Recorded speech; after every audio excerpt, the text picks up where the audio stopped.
मेरे भैंस का बाल काट दीजिए। छलाव काट देता हूँ। नाउ मेरे बाल काट दो। रुके रहो, मैं बच्चे का बाल काट देता हूँ, तब तुम्हारी भैंस का बाल काटता हूँ, तब तक इसको भिगो दो।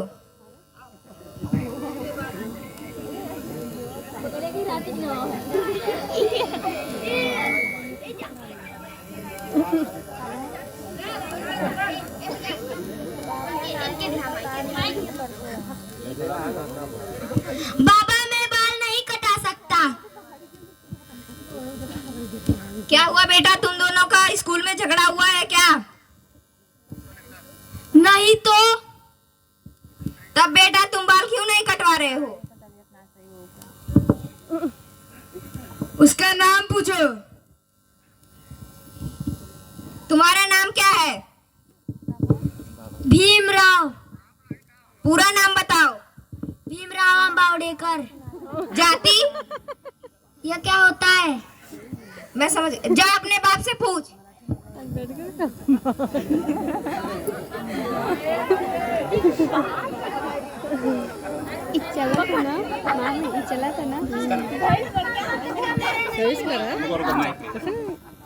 तुम इन भाषा का बाल काट सकते हो, मेरे नहीं। बोला ना, जा अपने बाप से पूछ।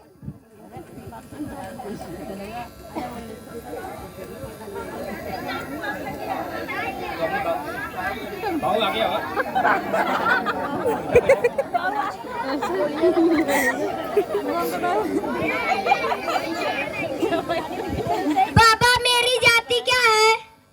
किसने पूछा? किसने पूछा? नाई ने पूछा। जाने दो, अपने बहन से बाल कटा लो।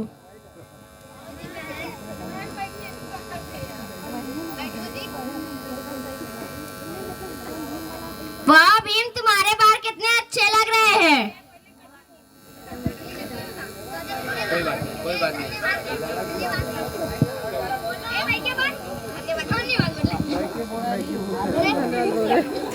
धन्यवाद दीदी।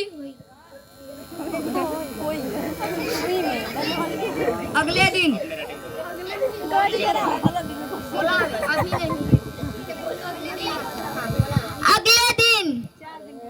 स्कूल में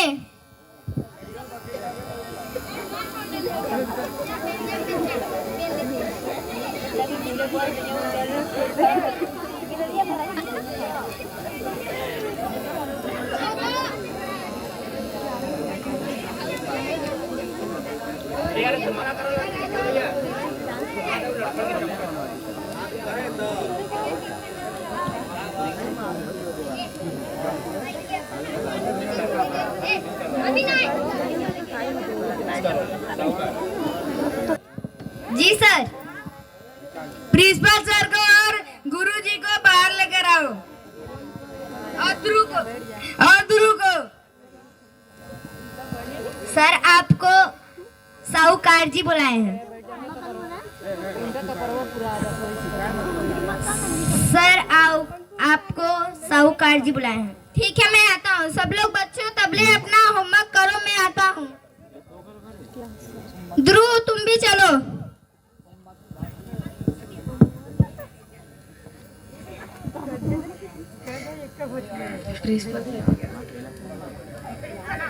प्रिंसिपल कौन है? हमारे बच्चे इस स्कूल में नहीं पढ़ सकते हैं। हाँ हाँ हमारे बच्चे नहीं पढ़ेंगे। क्यों? क्योंकि हमारे बच्चे अनुशासित कर्म धर्म के बारे में जानते हैं, ये बच्चा नहीं जानता है। आप मेरे किताब में से 5 सवाल पूछ सकते हैं। अगर मैं एक का भी गलत जवाब दूंगा तो आप मुझे विद्यालय से निकाल सकते हैं। इस बात पे ताली।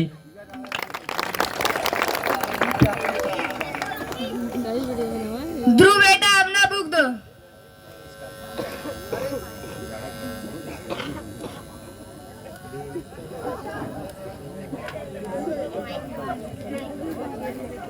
याद करना अपना फटिया हो। 5 फलों के नाम अंग्रेजी में बताओ। मैंगो, कीवी, एप्पल, बनाना, ऑरेंज। गुड। 5 जानवरों के नाम अंग्रेजी में बताओ। लायन, टाइगर, कैट, हॉर्स, गोट। 5 सब्जियों के नाम अंग्रेजी में बताओ। Brinjal, P, tomato, potato, onion. 5 colour के नाम अंग्रेजी में बताओ। Red, yellow, orange, blue, black.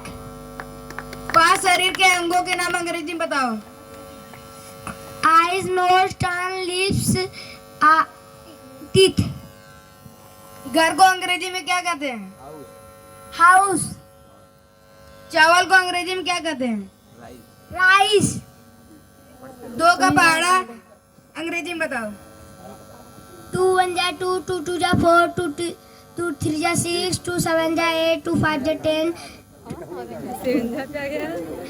2 6 जा 12, 2 4 जा 40, 2 7 जा 40, 2 8 जा 60, 2 7 जा 2 9 जा 80, 2 10 जा 20।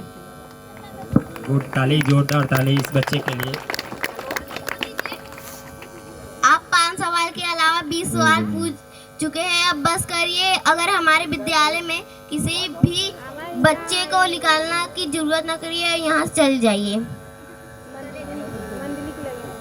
यहाँ से चले जाइए।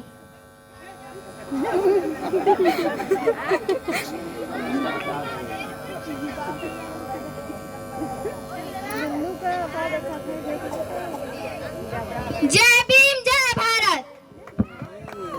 इस कहानी से शिक्षा मिलती है कि जो कहानी है ये कोई कहानी नहीं है, हकीकत है बाबा साहब के जीवन पे आधारित।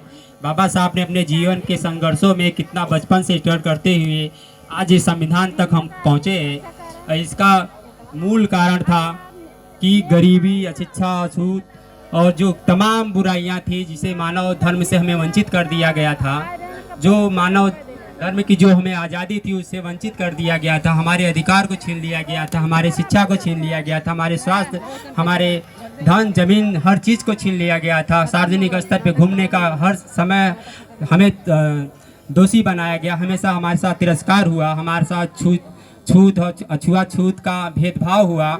लेकिन बाबा साहब ने इस संघर्षों को पार करते हुए वो जानते थे कि अगर हम इसको कड़ी को अगर गुलामी से, जंजीरों से आज़ाद करा सकते तो उसके लिए हमें शिक्षा का हथियार अपनाना होगा। इसलिए उन्होंने सबसे पहले अपने आप को इतना मजबूत बनाया कि दुनिया के हर शख्स को, भारत के हर शख्स को शिक्षा के माध्यम से हरा सके। और जिस शिक्षा के माध्यम से उन्होंने देश विदेश में शिक्षा को संग्रहित किया और अपने देश का, भारत का सबसे बड़ा संविधान रचा, जो दुनिया का सबसे लचीला और सबसे सर्वोत्तम और सबसे मजबूत संविधान है। और इस छोटे से नाटक के बाद जो बच्चों ने प्रस्तुत किया, एक कहानी नहीं, बार बार हम कहते हैं कहानी नहीं, बाबा साहब के जीवन पे आधारित है। और इससे साफ जाहिर होता है कि अगर आप अपने आधी रोटी खाइए, एक रोटी खाइए, लेकिन भूखे रहिए, लेकिन अपने बच्चों को शिक्षा से वंचित मत कीजिए। शिक्षा से अगर वंचित करेंगे तो आप उनके जीवन के मूल कर्तव्यों से वंचित कर देंगे, उनके अधिकारों से वंचित कर देंगे। अगर वो शिक्षित होंगे तो जागरूक होंगे। बाबा साहब ने अपने जीवन में पहले ही भाषण में कहा था कि शिक्षित बनो, संगठित बनो, संघर्ष, फिर संघर्ष करो। अगर आप शिक्षित नहीं रहोगे तो जानकार नहीं होगे, संगठित नहीं हो पाओगे। जब संगठित नहीं हो पाओगे तो संघर्ष नहीं कर पाओगे। जिसका समाज संगठित नहीं होता है, शिक्षित नहीं होता है, वो कभी भी संघर्ष नहीं कर सकता। और इस छोटे छोटे बच्चों से जो भी टूटी मुटी गलतियां हो, लेकिन मुझे तो लगता है बहुत अच्छे से उन्होंने संदेश दिया है।